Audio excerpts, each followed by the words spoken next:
나는 내가 꿈꾸는 곳으로 가게 된다 하는 제목으로 말씀을 드리겠습니다. 우리가 가난했던 시절, 우리의 농부들은 길고 춥고 배고픈 겨울들을 보내며 살아왔습니다. 치마마루 밑에 묻어둔 고구마를 조금씩 꺼내어 삶아 먹다 보면 아직도 겨울이 한참이나 남았는데 고구마가 바닥을 보이기 시작합니다. 그러면 그 많은 식구들 몇 끼 먹기 위해서 나무 뿌리도 켜오고 쑥뿌리도 켜오고 이런저런 먹을 것 있는 거 다 끌어 모아서 허기진 배를 채우다가 그것도 없으니까 너무 배가 고프니까 이렇게 찬물을 그렇게 마시고 잠도 자고, 그러면 잠을 자다 보면 이쪽을 누면 물이 이쪽으로 구르륵 이쪽으로 구르륵 이럽니다. 경험해봤냐고? 저 금식할 때 경험해봤어요. 근데 그렇게 배고프고 긴 겨울을 지나면서도 농부들이 꼭 생명보다 귀하게 지켜내는 것 하나가 있어요. 그게 뭐냐면 종자씨입니다. 옛말에 자식은 삶아 먹어도 종자씨는 먹으면 안 된다는 말이 있을 만큼 그 종자씨는 아무리 배가 고파도 삶아 먹지 않아요. 왜 그러냐면 그 종자씨는 농부에게 희망이고 내일이기 때문입니다. 이 긴 겨울이 지나면 봄이 온 뒤에 이 씨를 뿌리면 우리 또 1년 동안 먹고 살 수 있는 희망이기 때문에 이 종자씨는 삶아 먹지 않는 것입니다. 우리는 긴 겨울 같은 시간들을 보내고 있습니다. 1년이 지나고 2년이 지나고 3년 차의 코로나의 시대를 살아가고 있는데 이 전염병에 발들이 묶여서 한 발자국도 앞을 내딛지 못하고 많은 사람들이 배고픈 시절을 보내고 있습니다. 셀 수 없는 수많은 소상공인들과 그리고 자영업자들이 희망의 날개를 끊고 이 긴 겨울을 이기지 못하여 그냥 삶을 포기한 사람들도 셀 수 없이 일어나고 있고, 또 희망을 포기해버린 채 우연이라는 이름으로 내일을 내맡기며 한숨 지으며 하루하루를 보내는 분들이 너무나 많아진다는 것입니다. 하지만 우리 예수 믿는 사람은 이러한 시대도 꿈을 꾸어야 합니다. 아무리 길고 배고픈 겨울일지라도 그 겨울을 잘 이기고 내면 봄이 와 씨를 뿌릴 수 있는 것입니다. 때문에 우리는 그 봄을 대비하여 아무리 배가 고파도 종자씨는 삶아 먹으면 안 되는 거죠. 그것은 뭘 의미하느냐 하면 아무리 힘이 들어도 꿈을 포기하면 안 된다는 것입니다. 야곱의 일생에 있어서 오늘 본문을 배경으로 하는 이 사건보다 더 춥고 어두운 밤은 없었습니다. 야곱은 어릴 적부터 어머니 곁에서 자라났어요. 어머니의 사랑을 듬뿍 받고 어머님이 차려주는 따스한 밥을 먹으며 어머니의 품을 떠나본 적이 없이 살아온 그에게도 긴 겨울이 찾아오는 거죠. 그게 뭐냐면 그가 자기 형 에서에게 장자권을 팥죽 한 그릇으로 사고 난 뒤에 그가 장자의 축복을 받았다는 사실을 에서가 안 뒤에 에서가 자기 동생 야곱을 죽이려고 하죠. 그 사실을 안 어머니 리브가가 야곱을 불러서 너 형이 너를 죽이려고 하니까 너 어쩔 수 없어서 저 화란에 있는 내 외삼촌이 있단다.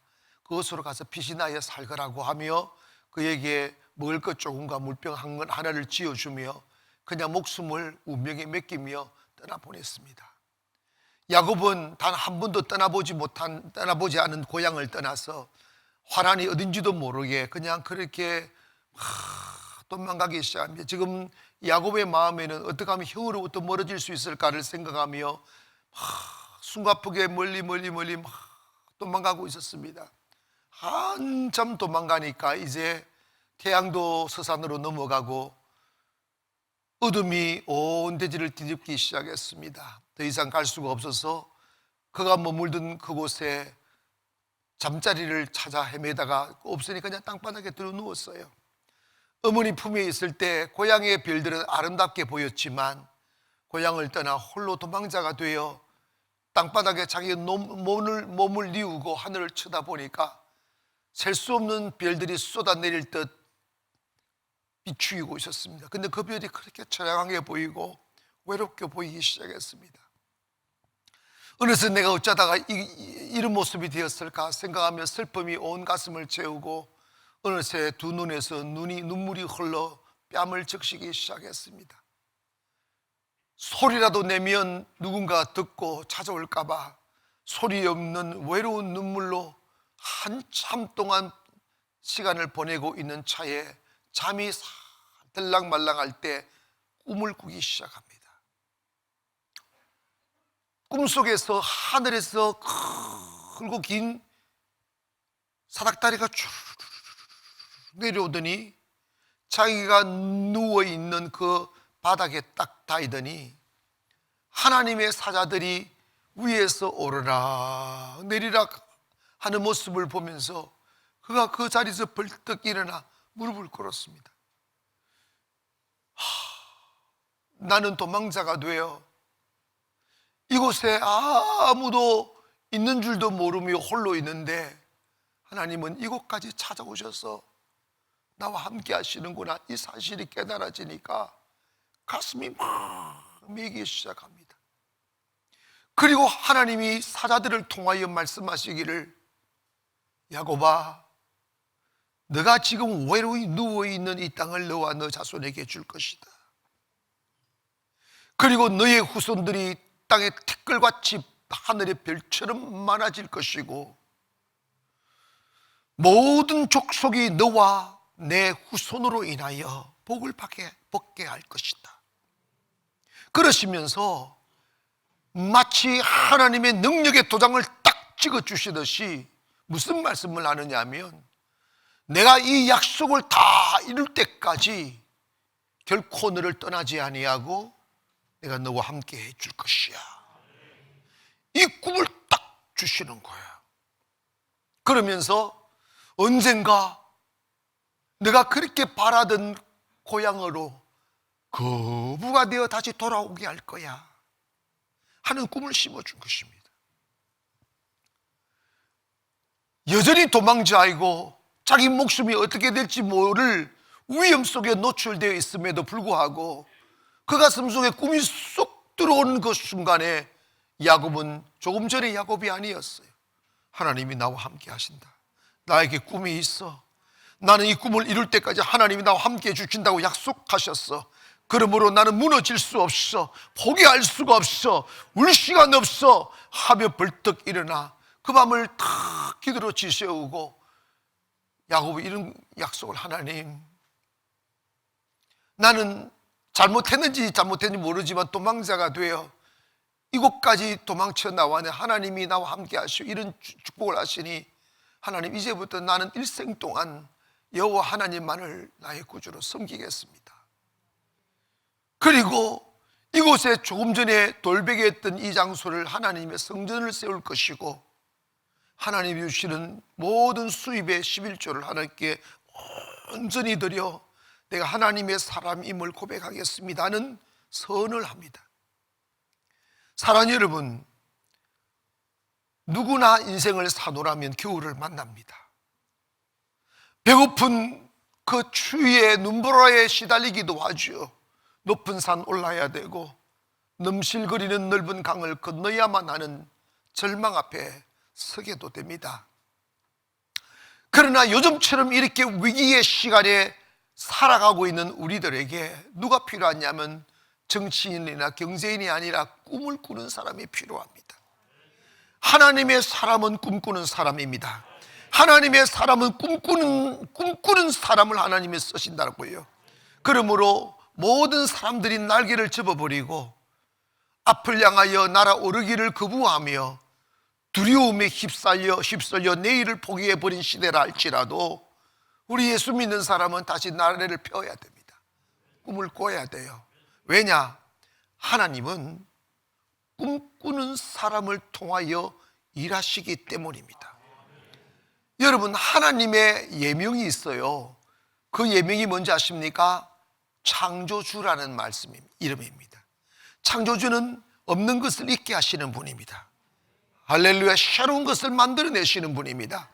때문에 하나님에게 있어서 돈이 있냐 없냐, 여건이 되냐 안 되냐는 전혀 중요하지 않아요. 여러분이 하나님의 사람이라면 내가 돈을 얼마나 가지든지 내 주변에 사람이 얼마나 있는지는 전혀 문제가 되지 않습니다. 하나님이 찾으시는 사람은 어떤 사람이냐? 꿈꿀 수 없을 때 꿈꾸는 사람입니다. 여러분, 우리는 아브라함을 믿음의 조상이라고 하며 우리는 그 아브라함이 믿는 하나님을 믿어 아브라함과 같은 믿음의 길을 따라가는 사람들입니다. 그런데 아브라함의 믿음을 어떻게 표현했느냐 하면 그가 100세나 되어 자기 몸의 죽음과 사라의 태의 죽음을 보고도 믿음이 약하여지지 아니하므로 하나님이 그것을 의로 여기셨다. 즉 뭐냐면 아브라함은 꿈꿀 수 없을 때 꿈을 꾸셨으므로 하나님이 그것을 의로 여기셨다. 사람들은 가능성에서 무슨 희망을 보려 합니다. 그러나 하나님은 가능성을 보는 것이 아니라 꿈꿀 수 없는 절망의 시간에 꿈꿀 수 있는 사람을 찾으신다는 것이죠. 지금 보면 우리가 살아가는 이 시대는 절망의 시대인 것이 분명하긴 합니다. 시장에서 들려오는 사람들의 소리가 요즘 같은 시대는 아무것도 하면 안 된다는 거예요. 그냥 조용히 숨죽이며 있는 거 잘 간수하면서 이 시간을 그냥 지나가야 된다고 하면서 아무것도 꿈꾸지 않고 아무것도 시작하지 않고 움츠리며 살아야 된다는 거예요. 그러나 모두가 접고 모두가 포기하고 모두가 안 된다고 할 때 하나님의 사람들은 꿈을 꾸는 사람입니다. 여러분, 역사를 보면 영원히 어둠만 있는 시대는 없었습니다. 밤이 있으면 새벽이 옵니다. 그 새벽을 준비하는 사람은 누구냐? 그 깊은 밤에 꿈꾸는 사람입니다. 여러분, 우리가 정말 이 위기의 시대에 꿈꾸는 사람 되기를 주의 이름으로 축원합니다. 새로운 일을 도전해야 됩니다. 하나님이 앞으로 일하실 것을 위하여 준비해야 됩니다. 너무나 마음이 찹찹하고 힘이 들어서 기도해서 하나님이 어떻게 해야 됩니까? 그때 주님이 저한테 주신 말씀이 있어요. 그게 뭐냐면 결코 이 세상은 어둠만 있는 것이 아니다. 사탄이 아무리 맹렬히 불타는 불꽃처럼 세상을 삼키려 하여도 나는 결코 세상을 사탄에게 맡기지 않는다. 그리고 잠시 어둠의 세력이 힘 있는 것처럼 교회를 짓밟으려고 해도 하나님은 나는 결코 그들에게 교회를 맡기지 않는다. 잠시 교회가 핍박을 받음으로 인하여 정신 차리게 되고 알구가 쭉쭉이를 갈라놓는 일은 있을지라도 하나님은 다시 일하실 것이고, 더 나아가 인간에게는 하나님 아니고는 해결할 수 없는 문제가 있다는 거예요. 평안의 문제, 질병의 문제, 행복의 문제, 죽음의 문제, 결국은 모든 인간은 하나님 앞에 서야 된다는 거예요. 그래서 코로나 끝이 나면 이 코로나 기간에 외로움에 지쳐있는 영혼들, 사탄에게 짓눌려 있는 영혼들, 살기 위하여 주님을 찾을 거라는 거예요. 그래서 제가 예배의 불씨를 끄지 않은 거예요. 시간을 바꿔가면서 참아가면서 예배를 불씨를 끄지 않고 그때를 위하여 코로나가 시작되자마자 우리 건축을 시작해서 지금 많은 공정이 이루어졌지만 이제 그때가 예비되고 있는 거예요. 사랑하는 여러분, 꿈꿀 수 없을 때 꿈꾸는 사람이 세계를 정복합니다. 하나님의 사람은요, 절망의 시간에 꿈꾸는 사람이에요. 꿈을 꾸기가 그렇게 쉬운 건 아니에요. 한참 2차 대전이 발발되어 전쟁이 막 진행되고 있을 때 세계는 피바다가 되고 있었습니다. 그 시대의 코카콜라 사장인 우드 러프라는 사람은 전쟁 시에도 이런 말을 했습니다. 나는 전 세계 모든 사람들에게 코카콜라 한 잔의 맛을 보이고 싶다. 이것이 내 꿈이다 그랬어요. 말이 됩니까? 전쟁 중에 있는 세계를 보면서 전 세계인들에게 코카콜라 맛을 보이고 싶다. 그 말 때문에 내가 코카콜라를 좋아하게 됐어요. 그 코카콜라, 그리고 얼마 전 새로운 그 사장은 나는 전 세계의 수돗물에 코카콜라가 나오기를 꿈꾼다고 그랬어요. 이빨 사가요. 제가 한 번씩 통닭을 이렇게 자주는 아닌데 한번 먹으면 꼭 코카콜라도 하면 나는 코카콜라는 페콜라가 뭐 오더라고. 그런데 여러분 봐봐요. 그 맛이 좀 달라. 근데 이제 먹고 이제 한 잔 먹고 이제 남잖아. 이렇게 남으면 내버려 뒀어요. 내버려 둬가지고 나중에 먹으려고 보니까 없어졌어요. 그랬더니 우리 집사람이 한 말이 그 몸이도 안 좋고 왜 먹으려고 했는데 그 버렸지 이러는 거야. 그거 왜 버리냐고. 몸이 안 좋으면 내 몸이 안 좋지 당신 몸이 안 좋냐고. 그런데 이런 봐요. 별로 몸에도 안 좋은 코카콜라 그것을 가지고 세계인을 마시게 한다고 하는데 우리에게는 영혼을 살릴 수 있는 복음이 있고 하나님의 생명이 있고 희망이 있지 않습니까? 때문에 우리는 정말 꿈을 꿔야 돼요. 언젠가 이 코로나 끝이 나고 어둠이 지나가고 진리를 몰라 방황하는 사람들에게 생명을 전하고픈 꿈들을 가져야 돼요. 역사는 꿈꾸는 사람들에 의해서 만들어집니다. 하나님은 직접적으로 일하지 아니하시고 사람을 통하여 일하시어 사랑을 공유하기를 원하시는데 그 사람이 누구냐? 꿈꿀 수 없을 때 꿈꾸는 사람들입니다. 여러분, 뭔가 꿈을 꾸기를 주의 이름으로 축원합니다. 아름다운 자녀를 향한 꿈, 가정을 향한 꿈, 교회를 향한 꿈, 대한민국을 향한 꿈을 가져야 돼요. 그리고 더 나아가 좀 더 커지면 세계를 향하여 꿈을 꿔야 됩니다. 코카콜라, 몸에도 안 좋은 코카콜라 가지고도 세계를 꿈꾸는데 여러분 뭔가 이게 김밥이라도 만들어 가지고 세계를 꿈꿔보세요. 코카콜라보다는 김밥이 나아요. 김밥 장사도 하고. 그 다음에 여러분 봐봐요. 우리가 정말 여러 가지 할 게 정말 많아요. 주여 나에게도 꿈을 주시옵소서. 제가 살다가 너무 힘겹고 그 다음에 꿈을 접어야 되는 상황이 올 때마다 이 찬송을 했어요.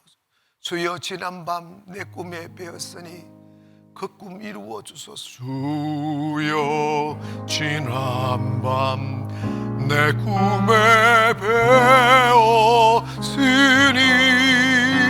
그 꿈 이루어 주옵소서. 밤과 침에 계시로 보여주사 항상 은혜를 주옵소서. 나의 놀라운 꿈, 나의 놀라운 꿈, 정녕 남이 장차 긴 은혜 받을 편이 나의 놀라운 꿈 정녕 이루어져 주님 얼굴을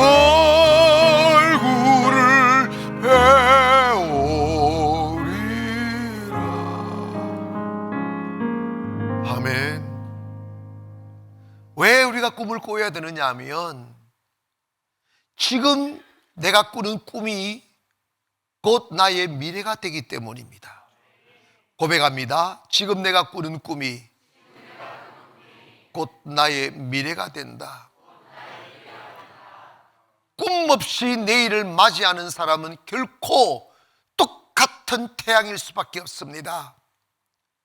그러나 꿈을 가지고 내일을 맞이하는 태양은, 내일의 태양은 분명히 다른 얼굴을 하고 있습니다.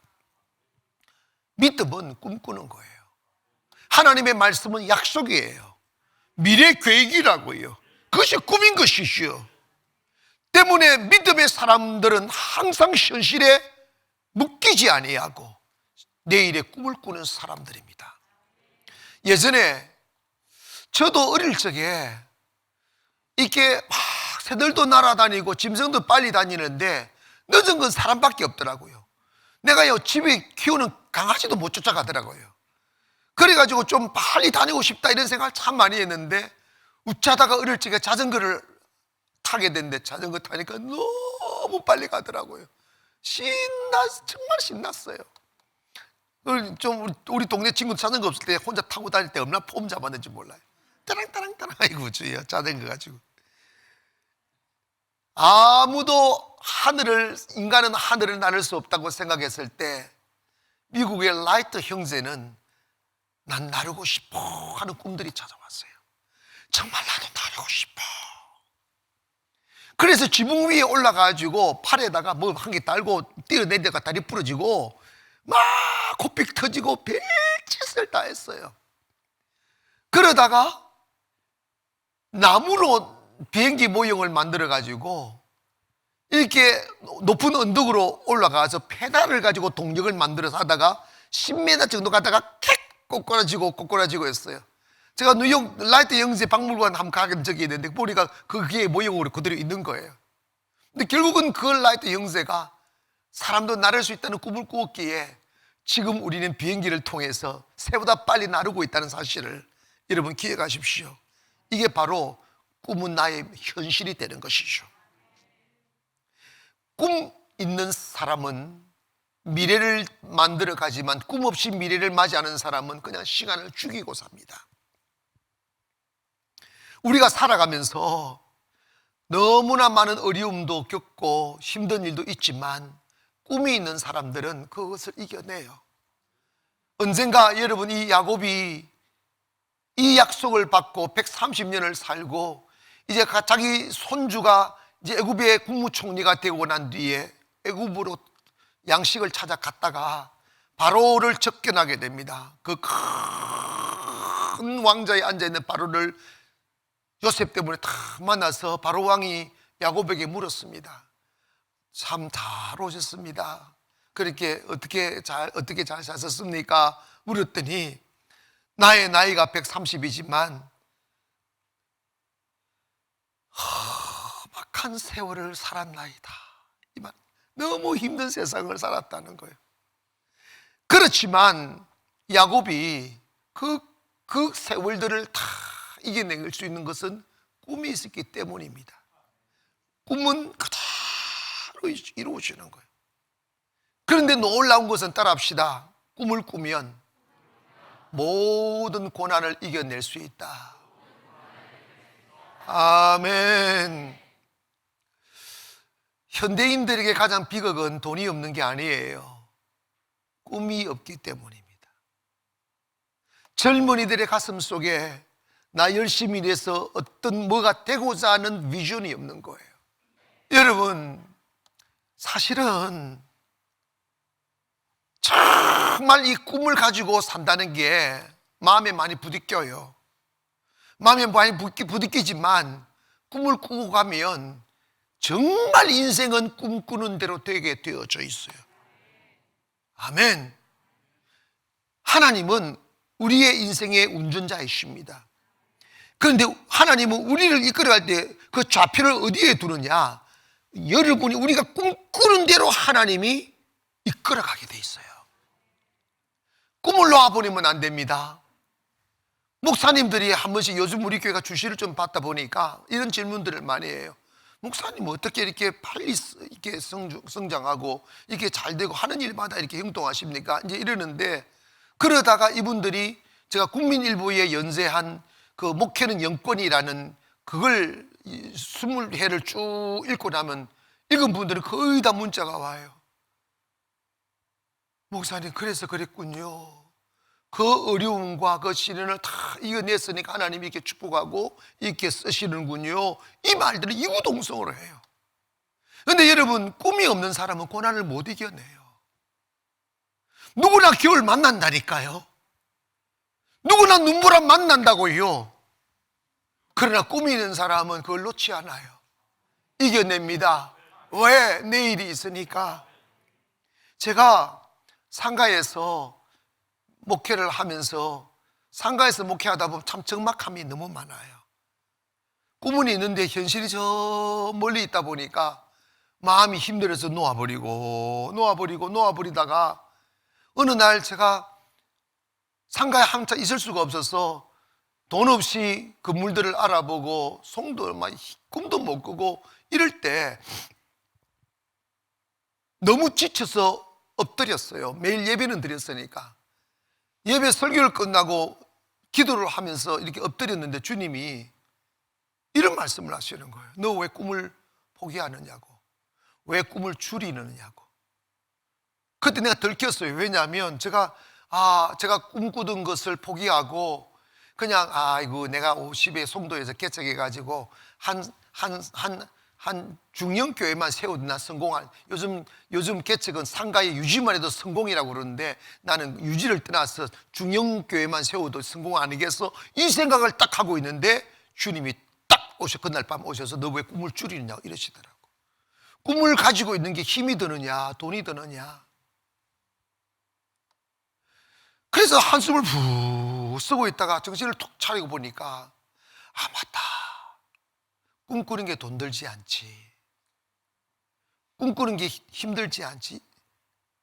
힘이 들긴 한데 힘이 안 드는 방법이 뭐냐면 우리의 몸이 살아있으려면 영양소를 줘야 되듯이 꿈이 여러분 속에 살아있으려면 영양소를 줘야 돼요. 그 꿈을 살려놓는 영양소는 기도밖에 없어요. 계속 기도하면 그 꿈이 우리 가슴에 살아있습니다. 눈이 와도 살아있고 비바람이 와도 살아있고 눈보라가 몰아쳐도 살아있어요. 그런데 여러분 곰곰이 생각해 보면 우리가 지치는 이유는 뭐냐면 꿈을 꾸면 내가 그 꿈을 이루어야 한다고 생각하니까 지치는 거예요. 아브라함의 꿈을 하나님이 이루어 주셨고 야곱의 꿈을 하나님이 이루어 주셨고 요셉의 꿈을 하나님이 이루어 주셨어요. 아멘. 그리고 그때 제가 꿈을 다시 주스리고 하나님 알겠습니다 하고 하나님하고 계속 기도함으로 내 영혼이 지치지 않게 영양소를 공급하기 시작했어요. 그리고 제가 만든 유명한 말, If you have a dream, 꿈꾸면 The dreaming will brings your dreaming place 하는, 네가 꿈을 꾸면 그 꿈이 너를 꿈꾸는 곳으로 이끌어갈 것이다. 이게 내가 만든 거예요.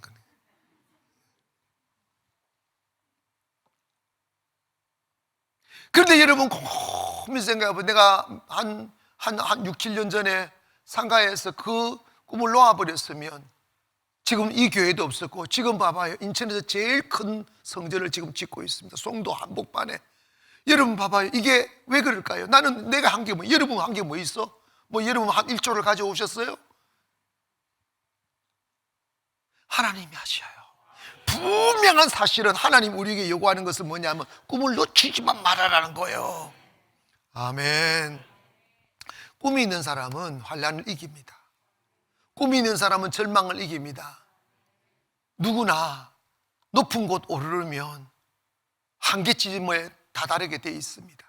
그러나 사람들은 그걸 놓아버려요. 힘들면 놓아버리고 외로우면 놓아버리고 목마르면 놓아버려요. 그러나 꿈이 있는 사람은 계속 갑니다. 할렐루야. 절망을 얼마나 느끼겠어요. 한계점에 얼마나 많이 다다르겠어요. 그때 꿈이 깎여 나가요. 이렇게 조금씩 깎여 나가요. 주님은 그러지 말라고 하셨어요. 점점 꿈이 현실에서 멀어질수록 실은 불가능하게 느껴질수록 꿈을 가지고 있으라는 거예요. 그게 믿음이라는 거죠. 할렐루야. 네가 꿈을 이루려 하지 말라는 거예요. 너는 네가 할 수 있는 그 꿈을 네 가슴에 담고만 있으면 나 여호와가 너와 함께 있어. 내가 이 일을 이룰 때까지 내가 너를 떠나지 아니하며 너와 함께 할 것이다. 이걸 믿으시면 크게 아멘 합시다. 예수 믿는 사람은 내 땀으로 올라가는 사람들이 아닙니다. 예수 믿는 사람, 내가 돈을 사서 돈으로 세상을 사가는 사람들이 아닙니다. 예수 믿는 사람은 절망해서 꿈꾸고 있고 그 꿈을 잃어버리지 않기 위하여 매일 기도하고 있으면 하나님이 우리를 그 꿈이 있는 곳으로 이끌어 가심을 믿기를 바랍니다. 이게 신비이고 이게 축복인 거죠. 야곱은 너무나 많은 세월을 고통 속에 살았어요. 그럼에도 불구하고 하나님께서 자기가 형의 추적을 피해 도망갈 때 만났던 하나님 약속을 생각한 거예요. 하나님께서 그렇게 약속하셔서 꿈으로 딱 남은 거죠. 그 모든 질곡의 세월들을 다 이겨내고 결국은 거부가 되어 고향으로 돌아옵니다. 여러분, 우리 작은 삶 살지 말고 꿈꾸며 사십시다. 여러분, 이런 이야기가 있어요. 어떤 목사님이 자기 아버지가 신앙이 좀 믿음이 좀 부족하신 아버님을 모시고 목회를 하는데 아들 목사가 설교를 하는데 아버지가 앞에서 꾸부꾸부 졸고 있으니까 성도들 조는 것도 뭐라 하겠어요. 여러분 눈 뜨세요. 마스크 썼다고 안 보이는 거 아닙니다. 여러분 그래가지고 아버지 옆에 잘 아는 어린 아이 하나를 불러가지고 얘야, 내가 우리 아버님이 설교할 때 조실 때 네가 꼭 깨워. 그럼 내가 1,000원씩 줄게. 그래가지고 아버지 몰래 다 미락을 했어요. 그래가지고 1,000원 주면서 너 오늘 아버님 할 때 깨워. 그랬더니 잘 깨우고 있었어요. 그러니까 조시면 콕 찔러서 그래. 깨웠어요. 그런데 어느 한 몇 주 가더니 아버지가 조시는데도 그 아이가 안 깨우는 거예요. 그랬더니 그 아이를 불렀어요. 왜 안 깨웠어? 그랬더니 아버님이 저한테 2,000원을 주면서 안 깨우면 2,000원 받았다고. 내가 이 말을 왜 하는지를 모르겠어요. 여러분, 꿈 가지고 사십시다. 꿈을 포기하면 안 돼. 하나님이 가장 싫어하는 사람이 누구냐면 꿈 없이 사는 사람이에요. 사랑하는 여러분 자녀들을 향하여 꿈을 꾸십시오. 내 자녀들이 위대하게 될 거라고. 자식을 향하여 꿈을 꿔야 돼요. 저는요 분명한 꿈이 있어요. 우리 교회를 통해서 하신 하나님의 일들을 내가 바라보고 있고 또 그래서 주저하지 않고 앞으로 나가는 거예요. 사랑하는 여러분, 하나님은 꿈꾸는 사람을 찾습니다. 여러분의 가정이 명문 가정 될 것을 꿈꾸세요. 꿈꿔야 돼요. 그리고 여러분 우리 교회를 향한 꿈을 꾸고 대한민국을 향한 꿈을 꾸고 할렐루야. 여러분 개인에게도 지금의 모습이 여러분이 운명이라고 받아들이면 그 사람은 망한 사람이에요. 지금의 모습이 여러분 절대 여러분의 내일이 아니에요. 더 아름다운 모습을 꿈꾸기를 원합니다. 그래서 하나님의 영광을 나타내고 이 꿈을 접어버리고 날개 꺾인 새가 되어 떨어져 죽을 날만 기다리는 대한민국의 이 정신을 다시 살리려면 우리 성도들이 다시 일어나 꿈꿔야 돼요. 다시 우리 대한민국이 일어날 것이라고, 아름다운 나라 될 수 있을 거라고, 대한민국 교회 다시 하나님께서 사용하는 그날이 올 것이라고, 곳곳에 이 시절에도 예배하고 기도하는 교회들이 있을 것이고 사람들이 있을 거라고, 하나님 그분들을 모아 주시옵소서. 그래서 하나님의 나라를 세워달라 하며 꿈꾸는 저와 여러분 되어 여러분의 미래가 더 가치 있고 아름다워지기를 주님의 이름으로 축원합니다. 기도하겠습니다.